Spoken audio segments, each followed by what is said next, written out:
அதாவது இயேசுவை யாரெல்லாம் கடவுள் அப்படின்னு ஏற்றுக்கலையோ அவங்கள இயேசு நரகத்தில் போட்டு நித்திய காலமாக கொடுமைப்படுத்த போகிறார் அப்படின்னு பைபிள் சொல்கிறது பெரும்பாலான கிறிஸ்தவங்களுக்கு தெரியாது. இது தெரியாமல் அவங்க அந்த கடவுள் ரொம்ப நல்லவர் நினச்சி வணங்கிட்டு இருக்கிறாங்க. அப்படி இருக்கும்போது பைபிள் இந்த கடவுளை பற்றி இப்படி தான் சொல்லுது அப்படின்னு நான் சொன்னேன்னா இந்த கிறிஸ்தவங்க என்கிட்ட சண்டைக்கு வராங்க. என்ன கேட்குறாரு பாருங்கள், அப்படி எங்கடா பைபிளில் சொல்லியிருக்கு, வசனம் காட்டு. இன்னொருத்தர் அதுக்கு கீழே கேட்குறார், ஆதார வசனம் காட்டுங்கள். அப்போ இந்த 2 பேரும் பைபிள் அப்படி சொல்லலை அப்படிங்கிறாங்க. இவங்க 2 பேருமே கிறிஸ்தவர்கள். ஆனால் இயேசு தன்னை ஏற்றுக்கொள்ளாதவர்களை நரகத்துக்கு அனுப்புவார் அப்படின்னு பைபிள் சொல்கிறது இவங்களுக்கு தெரியாது. அதனால தான் இவங்க என்கிட்ட பைபிள் அப்படி சொல்லுது அப்படிங்கிறதுக்கு பைபிள்லேருந்து வசன ஆதாரத்தை காட்டு அப்படின்னு கேட்குறாங்க. வேறொரு கிறிஸ்தவர் என்கிட்ட என்ன கேட்குறாரு பாருங்கள், நரகத்திற்கு போவார்கள் என்று வேதம் சொல்வதற்கு ஆதாரம் உள்ளதா? அப்போது நான் நரகம் போவேன்னு தீர்ப்பு கொடுக்கறதுக்கு உங்களுக்கு யார் அதிகாரம் கொடுத்தாருன்னு கேட்டார். அவரும் சரி, இப்போ நரகத்துக்கு போவார்கள் என்று வேதம் சொல்வதற்கு ஆதாரம் உள்ளதான்னு கேட்குறாரு. இவரும் சரி. இந்த 2 கிறிஸ்தவர்களுக்கும் பைபிள் என்ன சொல்லுதுங்கிறதே தெரியல. இயேசு தன்னை ஏற்றுக்கொள்ளாதவர்களை நரகத்துக்கு அனுப்புவார்னு பைபிள் சொல்கிறத இவங்க படிக்கலை. வேற ஒருத்தர், தன்னை வணங்காதவர்களை கடவுள் நரகத்தில் போட்டு விடுவார் என்று கிறிஸ்தவர்கள் சொல்கிறார்கள் என்று சொல்வதை ஒத்துக்கொள்கிறேன். ஆனால் கடவுள் அப்படி எங்கும் சொல்லவில்லை. நீங்கள் வசனங்களை தவறாக புரிந்துள்ளீர்கள் என்று நினைக்கிறேன். அப்ப பல கிறிஸ்தவர்களுக்கு அவங்களுடைய கையில இருக்கிற பைபிள் என்ன சொல்லுதுங்கிறதே தெரியல. ஆமா லெனின் ஐயா, நீங்க சொல்றது 100% கரெக்ட். பாதி கிறிஸ்தவர்களுக்கு அரைகுறை கிறிஸ்துவர்களா இருக்குது. காரணம் யார் தெரியுமா? உங்களை போன்ற போதகர்கள் தான். நீங்க என்ன பண்ணிருக்கீங்க, 20 வருஷமா இந்த மாதிரி ஆண்டவரை ஏத்துக்காதவங்க நரகத்துக்கு போவாங்க அப்படின்னு சொல்லி எல்லா வசனத்தையும் எடுத்து காட்டியிருந்தீங்கன்னா இது முக்கால்வாசி பேர் திருந்திருப்பாங்க. ஸோ கடவுளை ஏற்றுக்கொள்ளாதவங்க கண்டிப்பா நரகம் தான் போவாங்க. அதனுடைய எச்சரிப்பா தான் எல்லாரும் சுவிசேஷமா அறிவிக்கிறாங்க அப்படின்றத இந்த ஒரு விஷயத்த நீங்க யாருக்குமே சொல்றது இல்லை. அதுல 20 வருஷம் பங்கு லெனின் என்ற உங்க பேருக்கு தான் இருக்கு. காரணம் என்ன? நீங்க ரட்சிக்கப்பட்டுட்டீங்கன்னா அவ்வளவுதான், எந்த பாவம் செஞ்சாலும் பரவாயில்ல, நீங்க பரலோகம் போலான்னு போதிச்சதே நீங்க தானே. அப்போ உங்களை போல போதகர்கள் நிறைய பேர் இந்த நரகத்தை குறித்தோ இல்ல ஆண்டவரை ஏற்றுக்கொள்ளாம இருக்கிறதுனால நரகத்துக்கு போவீங்க, நித்திய நரகம் தான் உங்களுக்கு உண்டு அப்படின்ற இந்த எச்சரிப்பின் சத்தியத்தை மக்களுக்கு சொல்லியே தராம எப்ப பாரு ஆசீர்வாதம், நீ என்ன வேணா பண்ணு, கடவுள் உன்னை கூப்பிட்டுப்பாரு, நீ எப்படி வேணா இரு, இப்படி சொல்லி தரதுனாலதான் காணிக்க மட்டும் கூடு, மற்ற காரியங்கள்லாம் கடவுள் உன்னை ஆசீர்வதிப்பாரு, நீ எப்படி வேணா போ அப்படின்னு சொல்றதுனாலதான் ஜனங்க அது கேரளா காசு கொடுத்தா போதும், கரெக்டா வார வாரம் சர்ச்சுக்கு போனா போதும் அப்படின்னு நினைக்கிறாங்க. ஸோ இதனுடைய பங்கு யாருக்கு? போதகர்களுக்கு உண்டு. வேதத்துல கிளியரா இருக்கு. அதே போல வேதத்தை கொடுத்ததே மனிதருக்கு எச்சரிப்பு உண்டாகும்படி, கடிந்து கொண்டு புத்தி சொல்லணும். இது எல்லாமே வேதத்துல தெளிவா இருக்குங்க. வேதத்துல இருக்கிறத வேதத்தின்படி அப்படியே போதியாமல் அவங்க எங்க இதெல்லாம் போச்சா வருமானம் வராதோ, இல்ல நம்மள பெரிய ஆள் நினைக்க மாட்டாங்களோ, கடவுளை ஒரு சைடா மட்டும் காட்டுறது இந்த மாதிரி கள்ள போதகர்கள் இன்னைக்கு 99.9% இந்த மாதிரி கள்ள போதகர்கள் தான் இருக்காங்க. ஆண்டவர் உங்கள் மீது அன்பு கூறுகிறார், ஆண்டவர் உங்களை பாதுகாக்கிறார், ஆண்டவர் உங்களை ஆசீர்வதிக்கிறார், இப்படி கடவுளுடைய ஒரு ஆண்டவரால் கூடாத காரியம் ஒன்றும் இல்லை இப்படி எல்லாம் சொல்லி கடவுளுடைய ஒரு சைடை மட்டும் காட்டுறீங்களே தவிர இன்னொரு சைடும் நீங்க காட்டணும். ஏன்னா வேதம் தெளிவா சொல்லுது, அவர் எப்படிப்பட்டவர், அவர் நீதி உள்ளவர், அவர் நீதி உள்ள நியாயாதிபதி, அவர் பாவத்துக்கு தண்டனை தருகிறவர், எல்லாவற்றையும் பைபிள் தெளிவா சொல்லுதுங்க. நியாய தீர்ப்பு ஒன்று உண்டு, அவரோட வார்த்தை கீழ்ப்படியாதவங்க எல்லாருமே நரகத்துல போவாங்க. அது கிறிஸ்தவர்களாவே இருந்தாலும் அவருடைய வார்த்தையின்படி முடிவுபடி நிலைத்திருக்கலன்னா ரட்சிப்பை இழந்து நரகத்துக்கு போவாங்கன்னு இப்படி எல்லா வாணியும் இருக்கு. நீங்க தான் முடிவு படுறது நிலை இருக்கிறதுலாம் கிடையாது, ஒரு தடவை எடுத்துக்கிட்டா போதும், ஒன்ஸ் சேவ்டு எவர் சேவ்டுன்ற டாக்டர் எல்லாருக்கும் சொல்லி கொடுத்துருக்கீங்களே, 20 வருஷமா சொல்லி கொடுத்துருக்கீங்களா ஐயா. இப்ப 20 மாசமா பைபிளே தப்பு அப்படின்னு சொல்லிட்டு இருந்தா, சொல்ல வேண்டிய நேரத்துல இதெல்லாம் நீங்க ஒழுங்கா சொல்லியிருந்தீங்கன்னா இந்த 20 வருஷத்துல எத்தனை பேர் நீங்க ஒழுங்கா வழி நடத்திருக்க முடியும்? உங்களுடைய பாணியிலே நான் வரேன். 20 வருஷமா நீங்க இந்த மாதிரி எச்சரிப்பு கொடுத்துருந்தீங்கன்னா எத்தனை கிறிஸ்தவர்கள் இது அதாவது நரகத்துக்கு போறவங்க வழி விலகி போயிடுவாங்க, நித்திய ஜீவனுக்கு போறவங்க இதை ஒரு எச்சரிப்பையா எடுத்துக்கிட்டு நல்வழியில போயிருப்பாங்க. இத்தனை நாள் நீங்க சொல்லாம இப்ப அதுல பிழை இருக்கு அது இருக்குன்னு சொல்றதுக்கே காரணம் வேறையா இருக்கு. எங்களுக்கு அதை பத்தி பிரச்சனை கிடையாது, அதுல பிழையும் தவறும் எதுவுமே இல்லை, எல்லாம் கிளியரா இருக்கு. உங்களா மாதிரி போதகர்னால போதிக்கிறத தான் நீங்க பிழையாவோ தவறாவோ போதிக்கிறீங்க. நான் கேட்கிறேன் லெனின் ஐயா, உங்களுக்கு ஒரு கேள்வி கேட்கிறேன். காட்ன்ற மீனிங் என்ன? GOD, generation, operation, destruction. இப்படி ஜெனரேஷன் கிரியேட்டர், ஆபரேஷன் அதை வந்து பாதுகாக்கிறவர், அடுத்தது டிஸ்ட்ரக்ஷன் அழிப்பவர். ஆக்கல், காத்தல், அழித்தல். அழித்தலே நீங்க சொல்லி தரலையே, அப்புறம் எப்படி காட் அது ஃபுல்ஃபில் ஆகும்? கிளியரா பைபிள்ல காட் எப்படிப்பட்டவர், கடவுள் எப்படிப்பட்டவர்னு இருக்கு. அந்த காடுக்குரிய 2 விஷயத்த மட்டும் நீங்க சொல்றீங்க. GO மட்டும் தான் சொல்றீங்க. GO சொல்லி நீங்க கோ அப்படின்னு ஓடிடுறீங்க. ஆனா அந்த டின்ற டிஸ்ட்ரக்ஷன் அழிப்பவரும் அவர்தான்றதை நீங்க ஏன் சொல்லி தர மாட்டீங்க? இதனாலதான் நிறைய பேரு கடவுள்லாம் அப்படி இருக்க மாட்டாரு, உடனே கடவுள் வந்து உருவாக்குவாரு, அதை பாதுகாப்பாரு, அன்பா இருப்பாரு, இவ்வளவுதான் சொல்லி தரீங்க. ஆனா ஆண்டவர் வந்து தெளிவா சொல்றாரு, எல்லா இடத்துலயும் எப்படி சொல்றாரு? பாவத்தின் சம்பளம் மரணம், பாவத்துக்கு விலகியோடு, தேவனுடைய வார்த்தைகளுக்கு கீழ்ப்படியாம இருக்கிறதே பாவம். இப்படி எல்லாத்தையும் எச்சரிக்கை கொடுத்திருக்காரு. எச்சரிப்பையும் கொடுத்து, அவனுக்கு தேவையான நேரத்தையும் கொடுத்து, சான்ஸையும் கொடுத்து, இது எல்லாம் பண்றவர் பாத்தீங்கன்னா கடவுள். அதே நேரத்துல இதுக்கு எல்லாம் கீழ்ப்படியாமல் போனால் தண்டனையே கொடுப்பேன்றத ஸ்டார்டிங்ல இருந்தே சொல்லிட்டு வர்றாரு. ஏதோ இப்பதான் புதுசா வந்து சொல்றாரு அப்படிலாம் கிடையவே கிடையாதுங்க.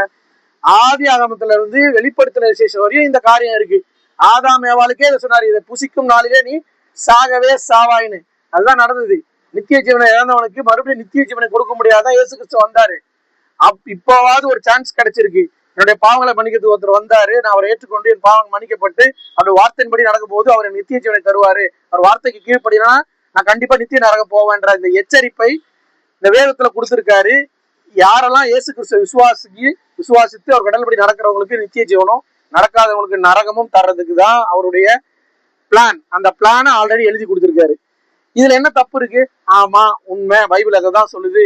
கடவுள் ஆக்குறவர், காக்கிறவர், அழிக்கிறவர். ஆக்கல், காத்தல், அழித்தல் முத்தொழிலை செய்கிற தேவன் அவர். நீங்க எல்லா இடத்துலயும் பாத்தீங்கன்னாலும் இதுதான் நடக்குது. எந்த ஒரு இதுதான் சைக்கிளிக் ப்ராசஸ். இதுதான் நீங்க சொல்ற இயற்கையின் ஒரு ப்ராசஸ் கூட. சோ அதனால நான் என்ன சொல்ல வரேன்னா, பைபிள் கிளியரா இருக்குங்க.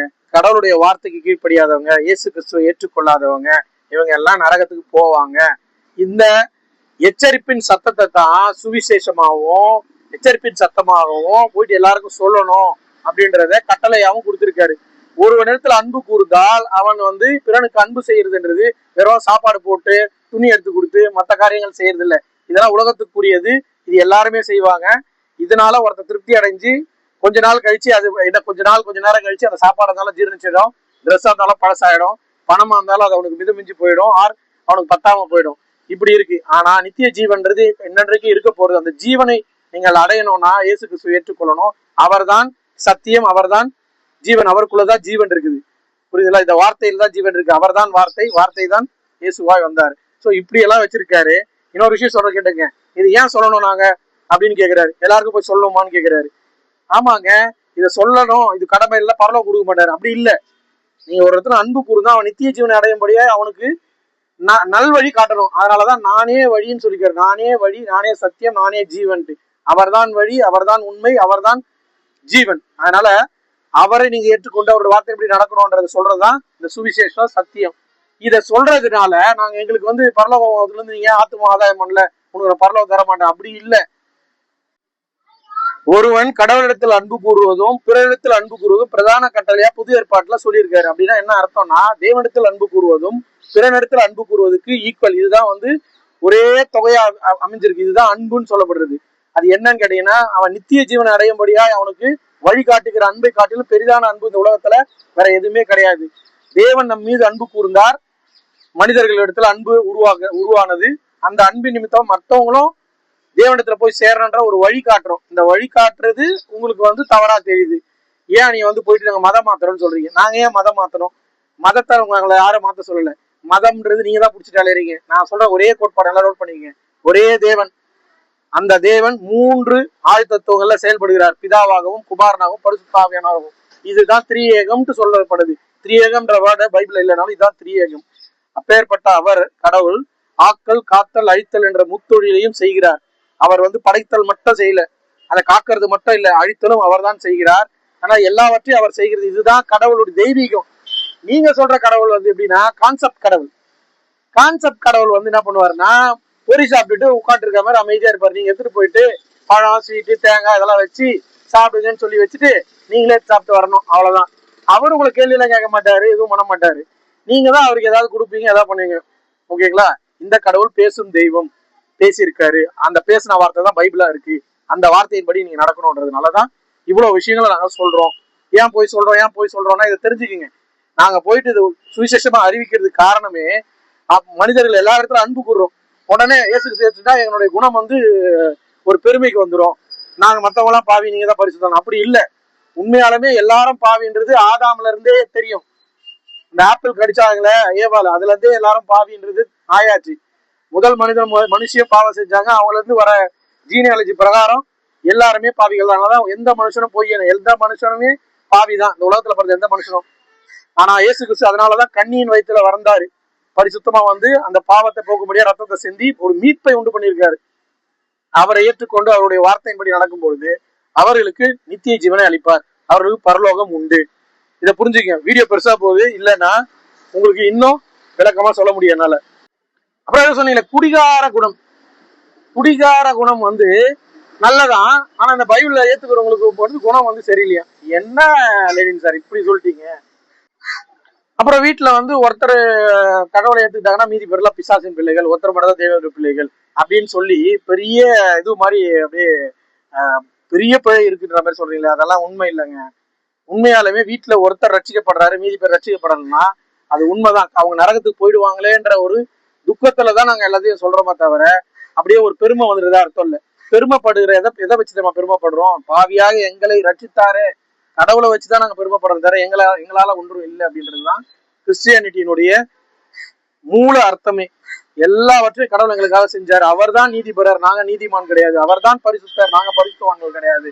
அவர் தான் நீதி உள்ளவர், அவர் தான் பரிசுத்தர், அவர் தான் அன்பானவர், எல்லாவற்றும் அவர் தான். அவரை ஏற்றுக்கொள்ளும் போது, அவருடைய வார்த்தையின்படி ஃபாலோ பண்ணும் போது, அவருடைய பிள்ளைகள் ஆகும் போது அந்த கிரெடிட்ஸ் எல்லாம் நாங்களும் பெறறோம்.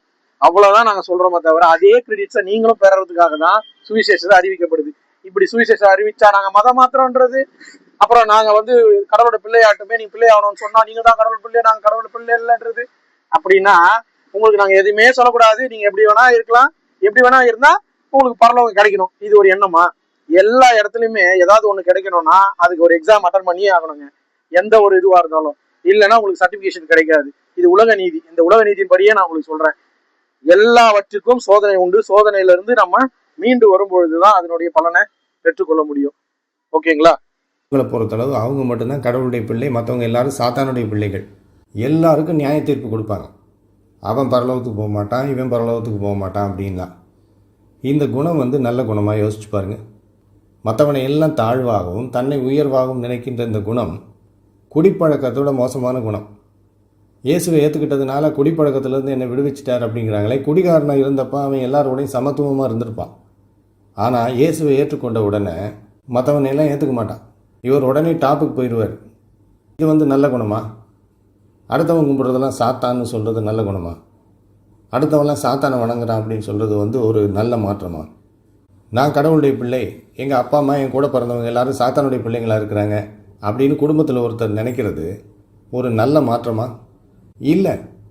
அதுக்கு நீ குடிகாரனாகவே இருந்துக்கலாம். குடிகாரனாவது குடிக்காமல் இருக்கும்போது எல்லாத்தையும் நல்லபடியாக நடந்துக்குவான். ஆனால் இயேசுவை ஏற்றுக்கிட்டவங்களால எந்த நேரத்துலையும் மற்றவங்களை சமமாக நினைக்க முடியாது. ஏன்னா மற்றவங்க எல்லாருமே சாத்தானுடைய பிள்ளைங்க கிறிஸ்தவத்தை பொறுத்தளவு. தவறான போதனையை போதிக்கிறதுனால இப்போ இப்படிதான் போதிப்பீங்க. நீங்க கேட்குற கேள்வி எல்லாத்துக்கும் என்னால் பதில் சொல்ல முடியும். நீங்க ரொம்ப அறிவாளி மாதிரி எல்லாருக்கும் சொல்லி எல்லாருமே அது பைபிள் வந்து பிழை இருக்குது, எரர் இருக்குது, கட்டுக்கதை இருக்குது, நான் ப்ரூவ் பண்றேன், இது பண்றாங்கலாம் 20 வருஷமா சொன்ன அந்த டைலாக்கே உன்னால ப்ரூவ் பண்ண முடியாது. முதல்ல 20 வருஷமா ஒரு பொய்யை சொல்லிட்டு வந்து இப்போ 20 மாசமா வந்து நான் திருந்திட்டேன், நான் சொல்றதெல்லாம் உண்மைனா உன் பேச்சை நீ தான் குடிக்கார மாதிரி பேசுற. லெனின் வந்து குடிக்கார மாதிரி பேசிட்டு இருக்காரு. அவரோட வீடியோஸ் எல்லாம் பார்த்தா அதான் தெரியும்.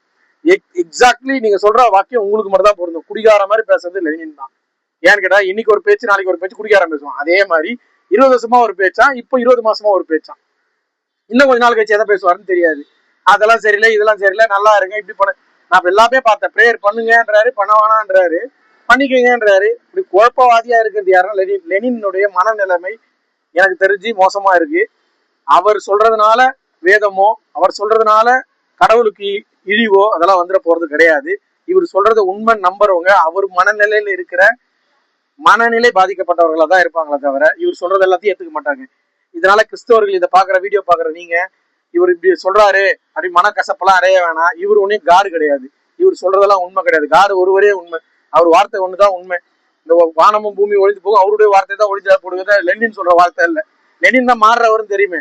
அவர் இப்போ இப்படி ஒரு பேசுவார், அப்புறம் அப்படி ஒரு பேசுவாரு.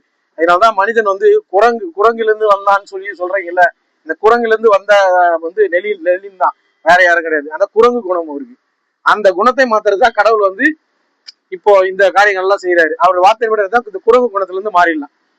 எல்லாம் கடவுள் செய்கிறான போது அவருக்கு கீழ்ப்படிஞ்சு அடக்க ஒடுக்கமா ஒழுங்கா நடந்துக்கலாம். இல்லைன்னா குரங்கு மாதிரி இங்கேயும் தாவிட்டு மனதை அலைப்பாய விடணும் தான். சோ குரங்குல இருந்து வந்தது வேணா அந்த லெனினா இருக்கா, நாங்க குரங்குல இருந்து வரல, தேவனால் படைக்கப்பட்டவர்கள். அதை வந்து ஆதியாமத்துல கிளியரா சொல்லப்பட்டிருக்குது. தேவனுடைய சாயலில் படைக்கப்பட்டவர்கள். அதனால நம்ம தேவனுடைய சாயல் அடையணும்னா தேவன் சொல்லுகிறத கேட்கணும். அவருக்கு கீழ்ப்படிந்து அவருடைய வார்த்தை கீழ்ப்படிந்து நடக்கும்போது உங்களுக்கு எல்லா ஆசீர்வாதமும் கிடைக்கும், பரலோகமும் கிடைக்கும். உங்க குணம் மனநிலை எல்லாமே மாறும். அப்படி இல்லை அவரை விட்டு நீங்க போனீங்கன்னா நீங்க மனநிலை பாதிக்கப்பட்டவர்களா மாறுவீங்க. அதுதான் இப்ப அவர் ஆயிருக்காரு. லெனின் வந்து மனநிலை பாதிக்கப்பட்டிருக்கிறது அவர் போடுற வீடியோஸ்ல எல்லாம் தெரியுது. அப்படியே அப்படி இன்டெலெக்சுவலா கேள்வி கேட்கிற மாதிரி கேள்வி கேட்டு உங்களை வந்து அவருடைய பாதையில பைத்தியக்காரனா ஓப்பனா சொன்னா பைத்தியக்காரனா ஆக்க பாக்குறாரு. நீங்க பைத்தியக்காரங்களான்னு யோசிச்சு பாருங்க. உங்களுக்கு எல்லாம் அறிவே கிடையாதா? பகுத்தறிவுன்னு ஒண்ணு இருந்தா பகுத்து பிரித்து பார்க்கணும். யாரு என்ன சொல்றா, பைபிள்ல சொல்லியிருக்கா, இவர் சொல்றது ஏத்துக்கணுமா ஏத்துக்க கூடாதா, இதெல்லாம் பார்க்கணும். இதெல்லாம் பார்க்காம எவனா ஒருத்தன் கதை சொல்லுவான், அதை கேட்டு போய் சந்தோஷப்பட்டுக்கலன்னா இதுதான் அநியாயத்தில் சந்தோஷப்படுகிறது. அநியாயத்துல சந்தோஷப்படுறவனா நரகதான் போவாங்க. உடனே சொல்றாரு, தீர்ப்பு நீங்கள் கொடுக்குறீங்களே, நீங்க எப்படி தீர்ப்பு கொடுக்கலாம் அப்படின்னு இவரு கேள்வி கேட்கிறேன். நாங்க ஏன் தீர்ப்பு தரோம்? இந்த மாதிரி பண்றவங்க நரகத்துக்கு போவாங்கன்னு பைபிள் சொல்லுது. அதை எடுத்து சொன்னா நாங்க தீர்ப்பு சொல்றோமா? தீர்ப்பை பைபிள் ஆல்ரெடி சொல்லி வச்சிருக்கு. இந்த கேரக்டர் தான் இப்படிதான், நீ இந்த 30 மார்க் எடுத்தா ஃபெயில் தான் அப்படின்னு அவங்க சொல்றோம்னு வச்சுங்களேன். அப்போ 30 மார்க் எடுத்தா ஃபெயிலுன்னா, ஃபெயிலுன்னு கவர்மெண்ட் ரூல் போட்டிருக்குன்னா அதை நம்ம மாற்ற முடியுமா? அதை எடுத்து சொல்றோம்னா ஐயோ நீ ஃபெயில்னு சொல்லக்கூடாது, நீ ஏன் ஃபெயில்னு சொல்ற, அப்படியெல்லாம் சொன்னா தப்பு அப்படின்னு சொல்ல முடியுமா? இதைதான் நாங்க சொல்றோம். ரூல் கிரியேட் பண்ண ஒரு காடு, அந்த ரூலை நம்ம ஒபே பண்ணணும். டிஸ்ஒபேயிங்ன்றது தப்பு தான். அதை நீங்க புரிஞ்சுக்கிட்டு இந்த லெனின் சொல்றதெல்லாம் கேட்டு நீங்க வந்து நரகத்துக்கு போகாம தப்பிச்சுக்கொள்ளுங்க. உங்களுக்கு ஃபைனலா ஒரே ஒரு வசனத்தை மட்டும் சொல்லி நான் முடிக்கிறேன். நரகத்துக்கு யாரெல்லாம் போவாங்க அந்த லிஸ்ட் வந்து கொடுக்கப்பட்டிருக்குது. நான் அதை வாசிக்கிறேன் பாருங்க. வெளிப்படுத்த விசேஷம் 21ஆம் அதிகாரம் 8ஆம் வசனம். பயப்படுகிறவர்களும் அவிசுவாசிகளும் அருவருப்பானவர்களும் கொலைபாதகரும் விபச்சாரக்காரரும் சூனியக்காரரும் விக்கிர ஆராதனைக்காரரும் பொய்யர் அனைவரும் 2ஆம் மரணமாகிய அக்கினியும் கந்தகமும் எரிகிற கடலிலே பங்கடைவார்கள். இப்படி 8 கேட்டகரியா சொல்லப்பட்டிருக்குது. இதுல நீங்க எந்த கேட்டகரியில இருந்தாலுமே நரகத்துக்கு தான் போவீங்க. இந்த கேட்டகரியில இருந்து நீங்க மீண்டு வரணும்னா இயேசு கிறிஸ்துவை ஏற்றுக்கொண்டு அதோட வார்த்தையின்படி நடக்கும்போது உங்களுக்கு இதுல இருந்து பாவ மன்னிப்பு கிடைச்சு பரலோகம் போவீங்க. இதுதான் பைபிளுடைய சாராம்சம். இந்த லிஸ்ட்ல நீங்க இருக்கீங்களான்னு பாத்துக்கோங்க. கர்த்தர் தாமே உங்களை ஆசீர்வதிப்பாராக. ஆமென்.